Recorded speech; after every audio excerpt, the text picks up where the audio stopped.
L'épisode 13 de SNK. Aujourd'hui, on va aborder pas mal de choses. Sig et le pouvoir des titans, la confrontation entre Gabi et les proches de Sacha, Eren qui est de retour, et un débat que je vais vous proposer sur la communauté manga.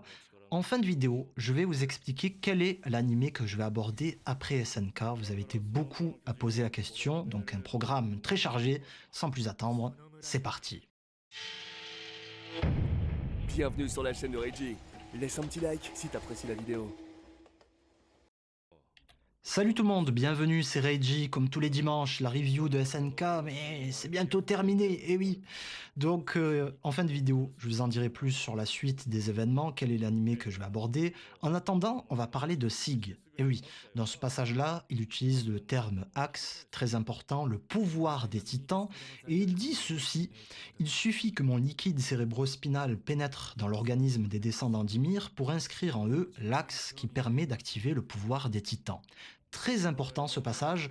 On comprend une chose, les Eldiens sont des êtres humains normaux, contrairement à ce que dit Rudy Tybur, Lemar et les autres nations. En fait, les responsables sont ceux qui utilisent ce liquide. Sans cet axe en eux, ils ne peuvent pas se transformer. Ils n'ont pas les armes pour commettre ces massacres. Et c'est bien sûr très intéressant à analyser maintenant pour comprendre tout le contexte. D'ailleurs, en parlant de Sig et de son bestial, j'aimerais vous parler d'une chose. Souvenez-vous de la saison 2. Ragako, justement, Sig intervenait là-bas. Et quelques temps plus tard, il se rend au niveau du château. Une nuit de pleine lune, Rainer Berthold complètement bouche bée lorsqu'il voit Sig. Il change de comportement à partir de cet épisode. Pouvait se poser la question pourquoi. Et bien maintenant, on a des réponses avec cette saison finale, et c'est ça qui est très fort avec la saison 2, elle est pleine de foreshadowing, une écriture génialissime d'Isayama qu'on comprend dorénavant. C'est-à-dire qu'il avait tous ces événements en tête. La nuit de pleine lune, Magat, en début de saison finale, l'aborde. Un bateau vient toutes les nuits de pleine lune pour venir attendre les Guérimard, si ils veulent rentrer auprès de leur patrie. Donc, on comprend que lorsque Rainer et Berthold voient le bestial, ils savent bien que Mar est désemparé soudainement. Ils n'ont plus que le charrette et le marteau. Donc, ils ne font pas ça pour rien. C'est impossible. C'est justement pour terminer cette opération, une sorte de signal, peut-être créer une diversion, je ne sais pas, mais en tout cas, c'est ça qui crée tout le déclic et on peut maintenant en saisir les subtilités. Alors, je vais passer maintenant au débat. Récemment, je me suis rendu compte d'une chose, rien d'exceptionnel, mais tout de même, à chaque review, lorsque j'aborde et que je critique un petit peu l'animation, il va y avoir tout un tas de gens qui vont pas être d'accord avec moi. Et à un moment, je vous avoue que je me posais des questions, mais attends, c'est un truc de fou. Je dis que l'animation est bien, on va pas être d'accord avec moi. Je dis que l'animation est mauvaise, on va être encore une fois en désaccord avec moi. Donc, je me suis posé des questions, j'ai fini par comprendre une chose, c'est que c'est subjectif. On va avoir chacun notre avis sur le sujet. Et là-dessus, il n'y a pas de problème, hein, vous savez, on peut avoir des opinions différentes, il faut l'accepter, il faut être tolérant là-dessus. Vous voyez, avec l'art, par exemple, des fois, il y a des gens qui vont acheter des tableaux à plusieurs millions de dollars, alors que c'est tout moche. Et c'est comme ça, c'est l'art. Des fois, ça va être évident, mais des fois, comme avec cette saison finale, va y avoir des désaccords. Et c'est comme ça, il faut l'accepter.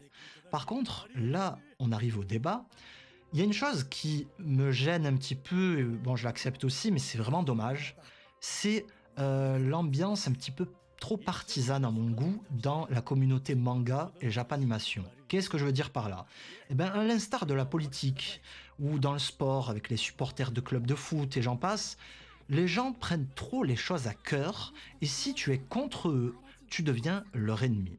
Voilà, si tu n'es pas d'accord, c'est pas tout le monde, hein, mais il y a des gens parfois qui vont penser comme ça. Si tu critiques leur animé, leur auteur, si tu es pas d'accord avec leur théorie, si tu es pas d'accord sur la qualité d'un épisode, je ne sais quoi, ils vont commencer à s'emporter et même parfois à insulter. Et ça, c'est dommage, vraiment, c'est très dommage. Je l'ai vu dans le Discord de la chaîne.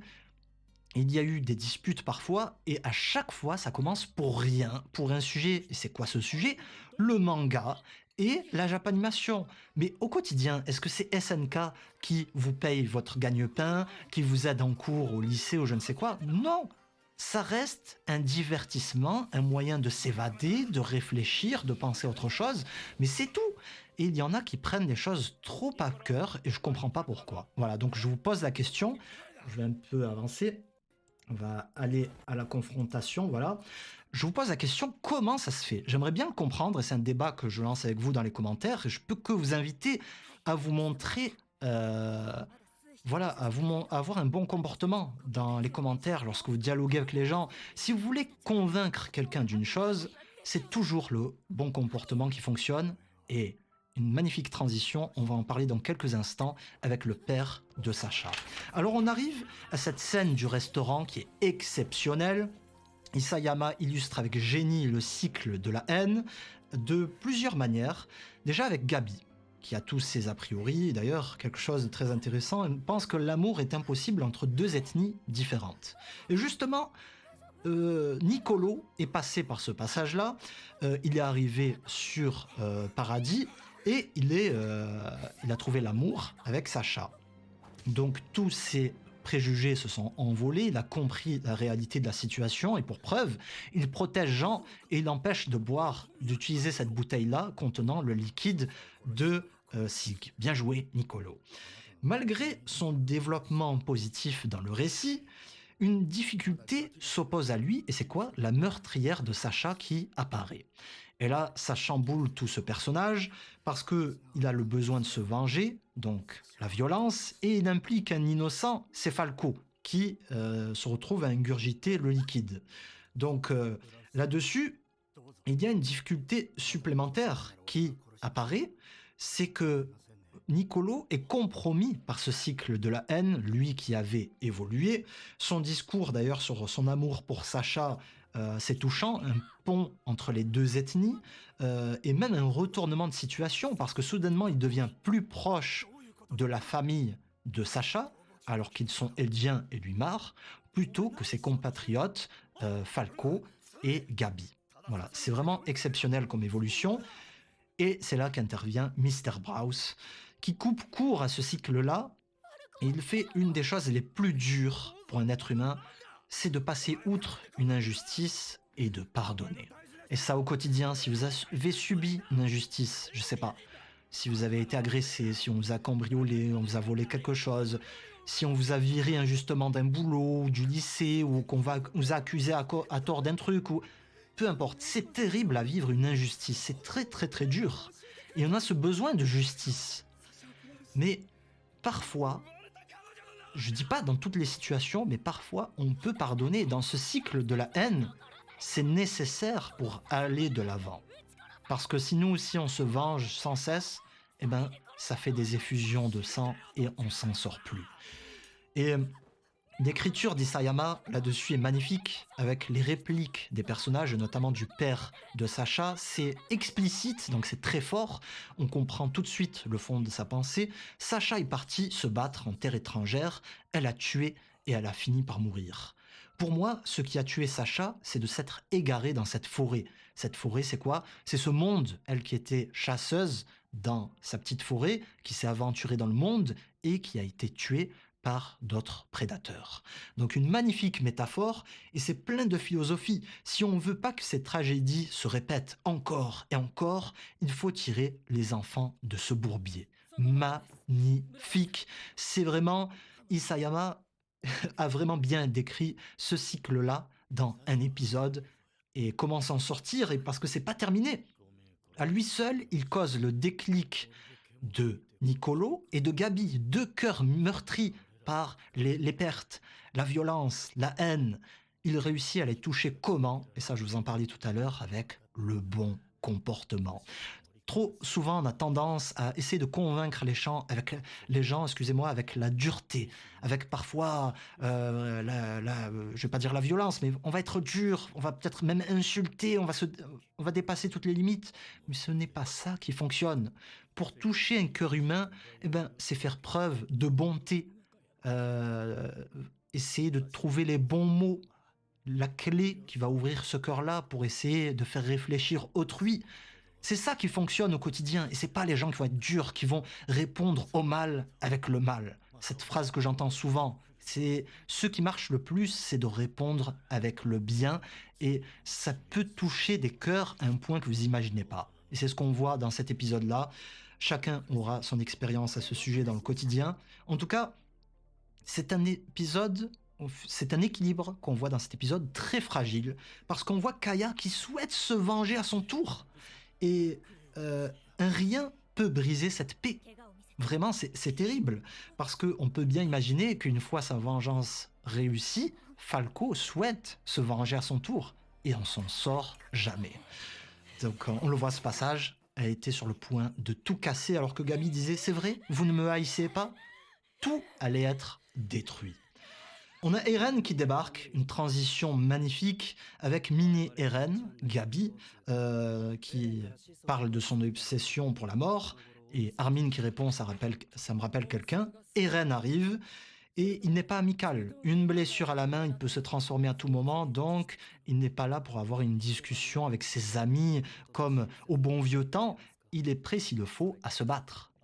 Alors, une image d'Isayama qui est bien drôle aussi. Eren qui a maintenant la même de cheveux que Gabi en début de saison, assez ressemblante. Donc ces personnages se ressemblent beaucoup, hein. Ils ont le même parcours, meurtri par la perte de leurs proches, par la guerre, etc. Et ils ont cette rage, cette envie de se libérer, parce que c'est le cas aussi de Gabi. Elle souhaite la liberté pour le peuple eldien.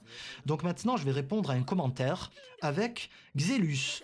Pour la scène, plutôt, excusez-moi, de l'explosion de Mikasa dans l'épisode 12 qui intervient et qui sauve Armin, dans la saison 3, partie 1, on a Levi qui assiste, enfin qui avait ressenti, j'arrive plus à lire, le danger avant que tire Kenny sur lui et Nifa. Donc l'instinct des Ackerman est surdéveloppé. Merci pour ce commentaire très juste, c'est vrai, très bien trouvé. Alors, le futur animé que je vais aborder, après on va en arrêter là, on va en parler un petit peu, ça va être My Hero Academia, saison 5. Un shonen que je viens de découvrir et que j'aime beaucoup. Je suis en train de dévorer les épisodes pour cette saison, donc je vais l'aborder avec vous.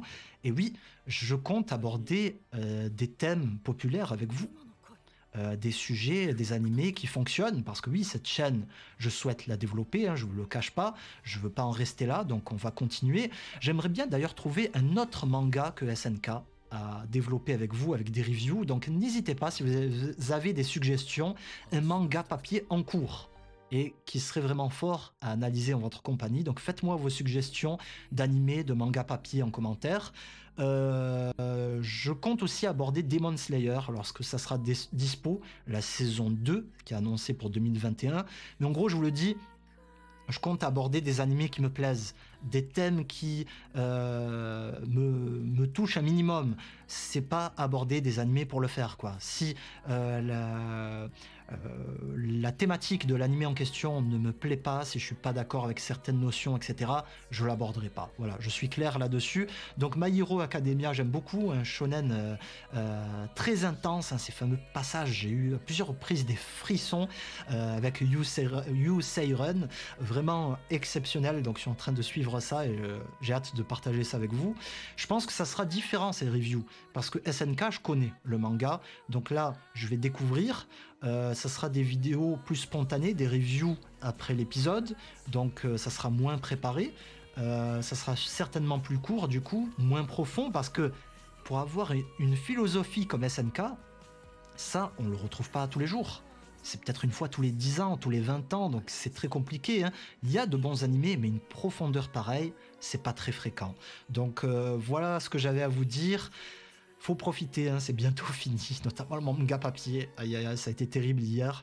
En tout cas, merci de m'avoir suivi dans cette review. Je vais remercier les membres Tipeee, les membres soutiens. Et d'ailleurs, vous pouvez soutenir maintenant la chaîne, pas que sur Tipeee, mais sur YouTube. Vous avez un petit bouton rejoindre. Ça vous donne plein d'avantages, notamment les emojis, SNK, etc. Et ça aide beaucoup la chaîne. Même une mini participation aide beaucoup pour les frais liés aux vidéos. Salut tout le monde, à très vite. Merci d'avoir regardé cette vidéo. Si t'as aimé, tu peux apporter ta contribution sur Tipeee. Et sache que certains avantages exclusifs sont disponibles pour les donateurs. Enfin, tu es bienvenu pour participer à la discussion en commentaire et sur les réseaux sociaux. Le programme de la chaîne continue? Alors, à toi de cliquer.